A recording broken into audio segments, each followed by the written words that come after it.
Hopefully you can now see why so many people are advocates of net neutrality, specifically content providers. However, it is important to note that there are also several quality reasons why people oppose the idea. Mainly, this side consists of corporations who do not want the Federal Communications Commission, or FCC, regulating the internet.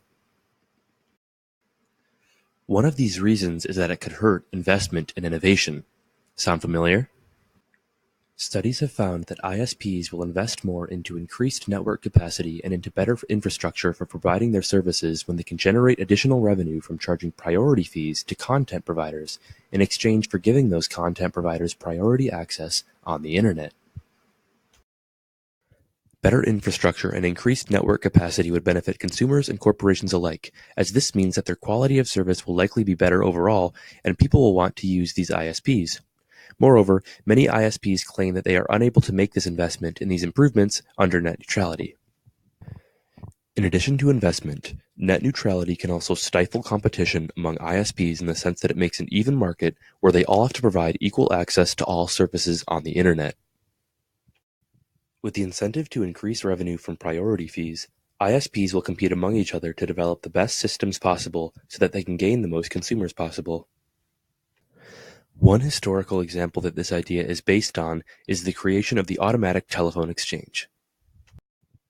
Almond Brown Stroger developed this system due to his skepticism that a corrupt telephone operator was redirecting his business calls to a competitor. Therefore, he took the matter into his own hands and developed a more convenient system of telephone exchange that alleviates the need for a human operator. This automatic version would later be fully integrated into society.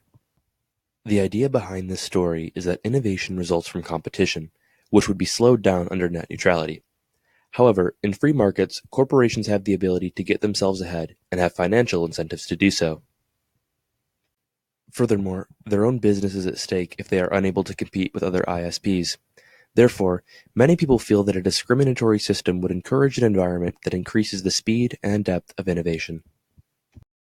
A final argument that I will introduce regarding a pro-discriminatory system is that not every internet user believes that all content on the internet should be treated equally. For example, assuming that an email being sent instantly is of the same importance as a video call on Skype. A video call requires high-speed, quality internet access, whereas an email doesn't, so many argue that a video call should be given priority through fast lanes on the internet. Pro-discriminatory system advocates extend this idea to transmitting important health data or stock information in that they should also receive fast lanes on the internet, as opposed to other content such as emails or news articles. Some content providers' services are congestion sensitive, and those CPs will only offer their services if it would be sustainable under the given congestion level. In a net neutral system, all services are offered at the same speed, which will create a given amount of congestion, and cause some content providers to even opt out of providing their services. Whether or not our internet service providers should be net neutral is an issue that will affect how internet users consume and produce information. To have some higher quality services with ISP decision making, or to have data equality with governmental regulation? That is the question. The net neutrality debate is still a very current topic, and both sides of the argument can, for the most part, only rely on predictions and past conflicts to make their case. As consumers, we can attempt to pick a side, but ultimately, only time will tell which is the better way. Created using Powtoon.